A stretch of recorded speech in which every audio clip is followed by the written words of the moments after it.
Welcome into another episode of the News4JAGs podcast. Jamal St here alongside Justin Barney. Justin, another day of training camp in the books. Luckily, today wasn't hot. Ooh, man, cool today. Finally, after the remnants of the storm still hanging around, and we could use that. Look, I think everybody could. I looked at the stands and I said, "Oh, these are the dedicated few." The stands were far from packed today, right? But there was a solid number of fans that kind of came out and supported and cheered. There were a few reasons to cheer as we kind of wind down the time and get closer and closer to that first preseason game. It is coming up Saturday. We got one more day of training camp practice, an off day Friday, and then the real game on Saturday. Yeah. Of course, you could say real game. It's game a real with officials. preseason game. Real game with officials, yeah. And under the lights and stuff. So not sure how much we'll see those starters play. Maybe a little bit. A series or two. But today I thought was a very good practice for Brian Thomas Jr., the rookie. Had a couple good grabs, one on Ronald Darby for a touchdown, but more of a scaled down, not as high intensity practice. No, I mean, there were a lot of opportunities. BTJ had a highlight play or two. Solid day for him. Mm-hmm. I wouldn't come away that I was impressed. But I mean, he did have a great catch over Ronald Darby. He did have that one. Yes.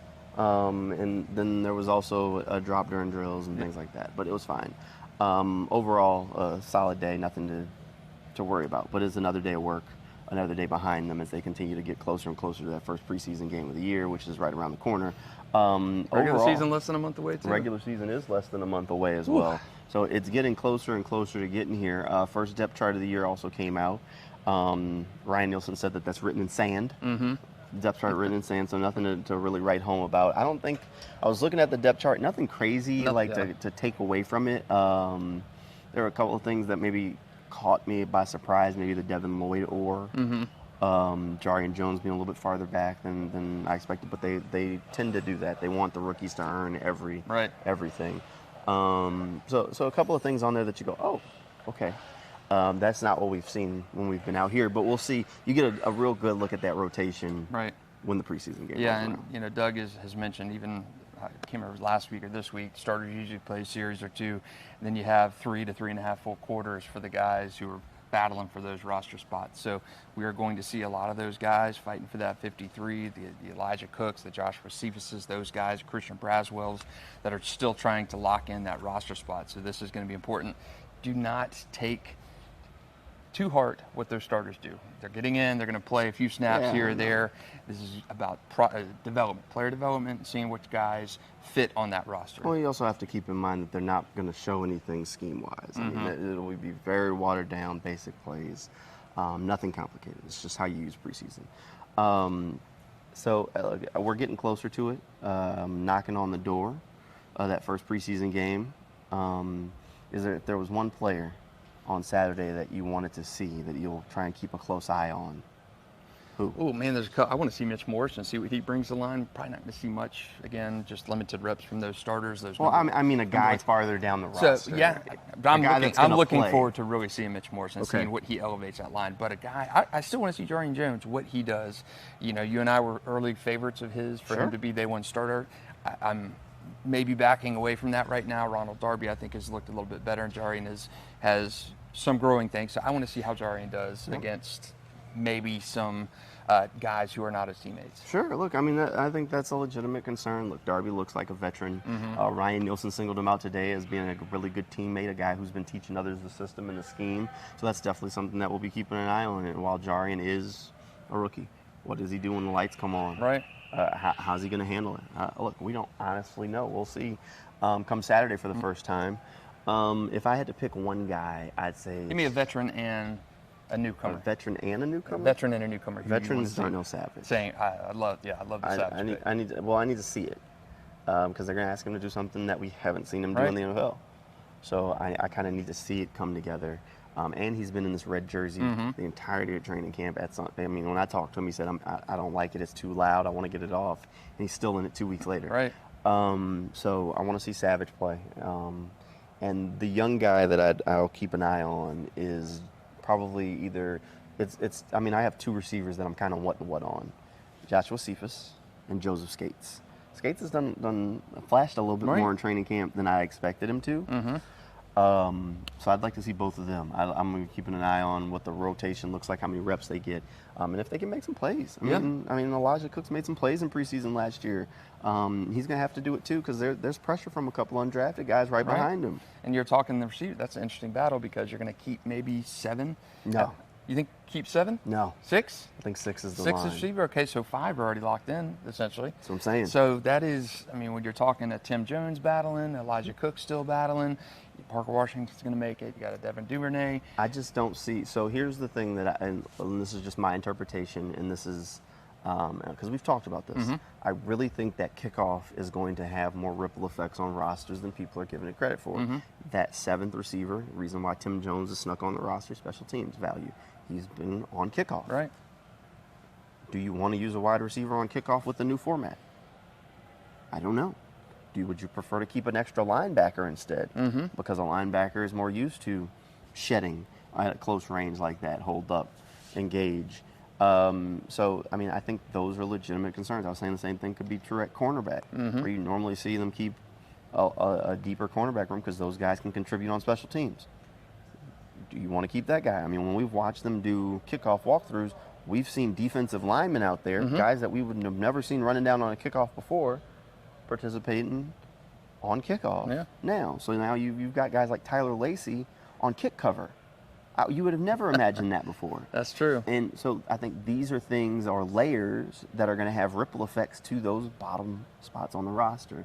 Do you keep big safeties? Do you keep big or small linebackers for these special teams purposes rather than a 7th wide receiver? Right. So that goes back to the receiver. You got 5 locked in. Yep. If you're feeling comfortable that there's 6, I'm saying maybe 7. That's a lot of guys for those spots. Cephas has looked good. Skates has looked good. Elijah, Tim Jones has made it the last couple of years. Practice squad. Somebody's going to have to go home. So, yeah, that is. But we've seen the last couple of years. 2 years ago, it was Tim Jones playing strong in the preseason and making the roster. Yep. Last year was Elijah Cook coming from undrafted hood to make that roster. Yep. So it remains to be seen. But I think it is huge for these guys. That's why it's so critical. I asked C.J. Baffert last week if he liked preseason. He goes, we don't like it, but it's developmental. It's for these guys that are jobs for these guys, so I can see how it's important to them. So it's huge. I mean, there's so many little roster nuances with the new kickoff wrinkle. Interesting. I think there's going to be a lot of changes. I think we'll see it all come together, and I think it's going to be some trial and error, to be 100% honest. So it'll be interesting to watch. I mean, we'll finally get a chance to see that live kickoff, really get a look at it and see who the Jaguars send out there with their first team. You thought Patrick Murtaugh.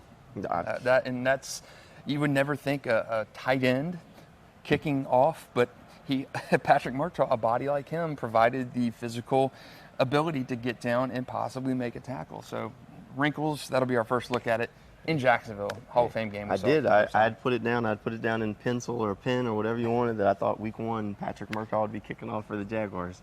But I mean, the ankle injury obviously put an end to that. Maybe next year. But I mean, you don't send a guy out there working on kickoffs. Clearly working on them. We saw him do it during OTAs, and then watched him do it in training camp. He's spending time working with Cam Little, on putting them on placing them with trainers catching for him. You don't do that if you have no idea, like if there's not an idea or a discussion point of. Have not seen any more tight ends attempting kickoffs. Well, he was a special case. He was a special case. He played Australian rules football where you do kick. He was disappointed that we're not going to get to see him this year because he was fantastic. I don't know of anybody else on the roster that has any kicking experience. Maybe Brent Strange? I don't know if it's going to end up being Cam Little or Logan Cook, but they're going to be subjecting them to a little bit more danger than maybe before because this kick is. I mean, they're closer to the fray. I mean, so it'll be interesting to see how they handle it. It'll probably end up being Cam Little out there unless somebody else pops up that can. And I think those guys that have that kicking specialty are few and far between. That's why I thought they went and attacked getting Patrick Murtaugh. Think about it. Ayo had been here for 2-3 years, no problems, just on the roster. They upped and moved on from him and then handpicked the guy to replace him as part of their international pathway program. You don't go get that guy, and especially in a room where it's not like they needed a body at tight end. It's not, and that position really, it's a throwaway. It's an extra practice squad spot. It doesn't matter. unless you see a guy with a possibility of really making your roster. And Murtaugh was. And I think Murtaugh had an opportunity to be a kickoff specialist in this new thing, and they thought they were zigging while everyone else zagged, and they were making a good move. I honestly think that was the case. Hate to know that, that ankle injury. He was out signing autographs today with a cast on it. So, yeah, that ain't happening. But it was the idea behind it. And I think those are the sorts of ideas that teams are going to embrace, because it is different, it is new. How can you stand out? How can you be the team that figures it out before everybody else? And the last thing you want is to send your kicker out there and he gets hurt. Yeah, they got a good one running back kicks for him though. Devin Duvernay, had a chance to talk to him. He's the new Jamal Agnew, and will be interesting to see. I talked to him today. Said he was excited. Thought it had one more wrinkle to the game to, game planning and stuff like that. So it'll be interesting to see how Devin, if he's the one out there on Saturday night, returning those kicks if those starters do play meaningful reps. So interesting to see what happens on Saturday. We'll keep an eye on him. I talked to Christian Kirk, and look, he said the offense is a little bit different. He said one of the things that he likes about the locker room different this year. Doug Peterson has moved all the lockers around, shuffled them up, got cornerbacks hanging out. It's not just wide receivers in their section, D linemen in their section. So it's going to make our job a little weirder during the season of tracking these guys down. Used to be able to know we went to this section and here's where the wide receivers are, but it'll be fine. We'll see. We'll get a first look at everything on the field on Saturday. We'll have coverage of that game over on Channel 4. We'll have plenty more training camp coverage coming your way also on News4JAGs.com and on Channel 4 on air. We got a Teal the Show coming your way on Friday, so kind of almost a pregame kind of edition of that coming your way at 11:20 on Friday night. It'll also be on News4JAGs.com afterwards. And hey, then game day on Saturday. We'll have plenty of it, and then we'll wrap it up in the Sunday Sports Zone the next day.